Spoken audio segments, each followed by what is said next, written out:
दोस्तों अब हमारे साथ में गांव सातरोड के ही पतंजलि योग समिति के जिला अध्यक्ष मुकेश कुमार जी हैं। हम इनसे जानेंगे कि किस तरह से इन्होंने आज का जो रक्तदान शिविर का आयोजन किया गया है और किस तरह से ये अपने युवाओं को, संगठनों को साथ लेकर समाज की प्रेरणा के लिए काम कर रहे हैं। मुकेश जी, क्या कुछ आयोजन है आज का? सबसे पहले तो आज 2 अक्टूबर है और इस देश के महान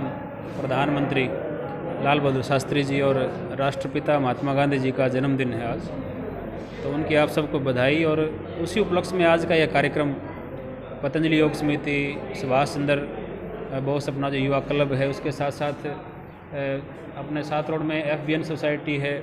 और योग की कक्षाएं भी अपने यहाँ 3-4 चलती है, तो सब की तरफ से और पूरे गाँव वासियों की तरफ से मिल करके इस कैंप का आयोजन किया गया है। और इसमें इसका जो उद्देश्य है केवल यही है कि लोगों में एक जागृति आए। जैसे आज 2020 में भी आज बहुत से ऐसे लोग आए हैं जिन्होंने पहली बार रक्तदान किया है। एक समय ऐसा होता था कि रक्तदाता को पकड़ करके लेकर आना पड़ता था, उसे बहुत ज़्यादा डर भय होता था, परिवार भी उनका साथ नहीं देते थे। लेकिन आज के कार्यक्रम में हमने देखा कि परिवार के परिवार साथ हैं, एक परिवार से पति पत्नी भी आए हैं, तो पहले से काफ़ी जागरूकता आई है और जागरूकता आने वाले समय में भी आए और हर व्यक्ति इमरजेंसी के समय में रक्तदाता के रूप में तैयार रहे, उसकी जागरूकता के लिए इस कैंप का आयोजन किया गया था। और हमें बहुत खुशी है क्योंकि लॉकडाउन का समय है और लॉकडाउन के समय में भी सोशल डिस्टेंसिंग एक बहुत बड़ा इश्यू है, तो उसको ध्यान में रखते हुए हमने केवल 50 यूनिट का ही लक्ष्य रखा था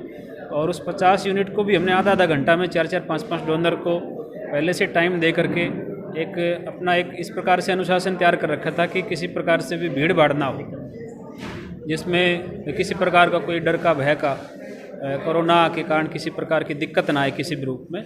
तो आज युवाओं ने बहुत उत्साह के साथ बढ़ चढ़ के इसमें भाग लिया है और इन संगठनों की तरफ से, पतंजलि की तरफ से, हमारी योग कक्षाओं की तरफ से यह पहला अपना कैंप था। और भविष्य में अभी हमने जो है आज संकल्प लिया है कि इस प्रकार के जो कैंप हैं, क्योंकि रक्तदाताओं ने डिमांड की है कि इस प्रकार के आयोजन हमारे गांव में होते रहने चाहिए, तो भविष्य में हम चाहे अपना शहीदी दिवस हो, चाहे जैसे आज का बड़ा दिन है, ऐतिहासिक दिन है, इस प्रकार के शहीदों के जन्म दिवस पर, बलिदान दिवस पर हम प्रयास करेंगे रक्तदान शिविर होते रहें और रक्तदाता अपने गांव में ही जो है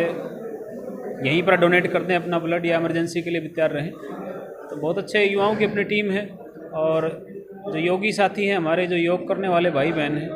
हमारे भाई नरेश जी हैं, राजेंद्र जी हैं, मास्टर पंजाब सिंह जी हैं, निकेत जी हैं और इनकी पूरी जो टीम है,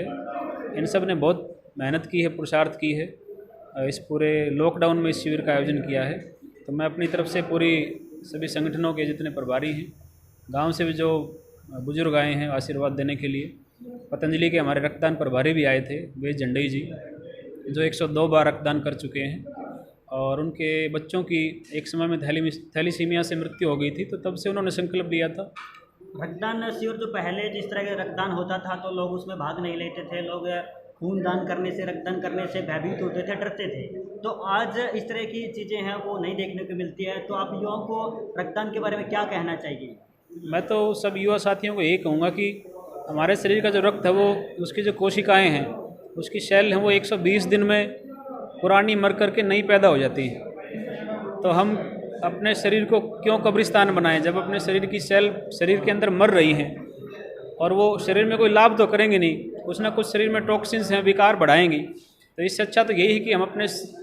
जो है हर 3 महीने में एक बार रक्तदान कर दें, क्योंकि नया रक्त तो हमारा बनना ही है। तो युवा किसी प्रकार से भी संकोच ना करें, घबराएं ना। मैं विशेष निवेदन करूँगा अपने जन्मदिन पर, अपनी शादी की सालगिरह पर और इस प्रकार के जो अवसर होते हैं, शहीदों के जो जन्म दिवस हैं या उनके बलिदान दिवस हैं या कोई और राष्ट्रीय पर्व है, 15 अगस्त, 26 जनवरी है, या अपने ही जन्मदिन पर हमें प्रयास करना चाहिए कि रक्तदान हम जरूर करें। और जैसे वेद झंडई जी ने एक कीर्तिमान बनाया है, पूरे हरियाणा में 1-2 ही व्यक्ति ऐसा है जिसने 100 से ज़्यादा बार रक्तदान किया है। तो आज काफ़ी ऐसे युवा आए हैं जिनकी उम्र छोटी है, कोई 10 बार रक्तदान कर चुका, कोई 15 बार, तो वो भी इस कीर्तिमान की तरफ बढ़ सकते हैं। और ये इसलिए भी रक्तदान करना है क्योंकि ये सबसे बड़ा गुप्तदान भी है, क्योंकि रक्तदाता को पता नहीं होता कि उसका रक्त है, उसकी प्लेटलेट्स हैं, उसके कंपोनेंट है, किस व्यक्ति को, किस ज़रूरतमंद को जा कर के चढ़ेंगे। तो असल में वास्तव में गुप्तदान भी इससे बड़ा कोई भी नहीं है। तो इसलिए सारे नौजवान साथियों को बढ़ चढ़ करके हर 3 महीने में रक्तदान करना चाहिए। हमारे इस शिविर में 3 महिलाएं रक्तदान करने आई थी, तो उसमें 2 महिलाओं का रक्त कम निकला, 12.5 ग्राम से कम था। तो डॉक्टर्स ने भी उनको मना किया, हालांकि उनकी इच्छा थी। और एक युवा भाई भी ऐसे आए थे अपने, उसमें रक्त कम था, खून की कमी थी। तो खून की अगर कमी है और आप रक्तदान करना चाहते हैं, इमरजेंसी के लिए अपने आप को तैयार करना चाहते हैं, जीवन में ऐसा मौका कभी ना आए कि हमें रक्तदान दूसरों से लेना पड़े, तो हम हमेशा तैयार रहें। रक्तदान, हमारे शरीर में रक्त पूरा रहे, पुरुषों में जैसे 14 ग्राम होना चाहिए। तो उसके लिए मैं सबसे निवेदन करूंगा कि आप, अभी सर्दी का मौसम आ रहा है, व्यायाम करें, प्राणायाम करें, योगासन करें, और सर्दी के मौसम में अच्छे से अच्छा खान पान, जिससे रक्त ज़्यादा बनता है। हरी साग सब्जियाँ हैं, चाहे मूली है, शलगम है, आपकी चुकंदर है, गाजर है,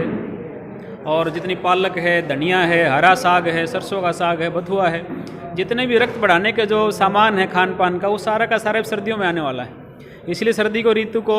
जो सेहत बनाने की ऋतु भी कहते हैं। तो मैं उन सब डोनर से भी निवेदन करूंगा जो रक्तदान करना चाहते हैं लेकिन खून की कमी है, तो वो प्राणायाम करें, भस्त्रिका, कपालभाति, अनुलोम विलोम, कुछ आसन विशेष हैं, और उनके साथ साथ अच्छा खान पान करेंगे तो भविष्य में वो भी अपना दूसरों को रक्तदान दे पाएंगे। तो मैं सबसे निवेदन करूंगा, योग अवश्य करें जिनके अंदर रक्त अल्पता है किसी प्रकार की।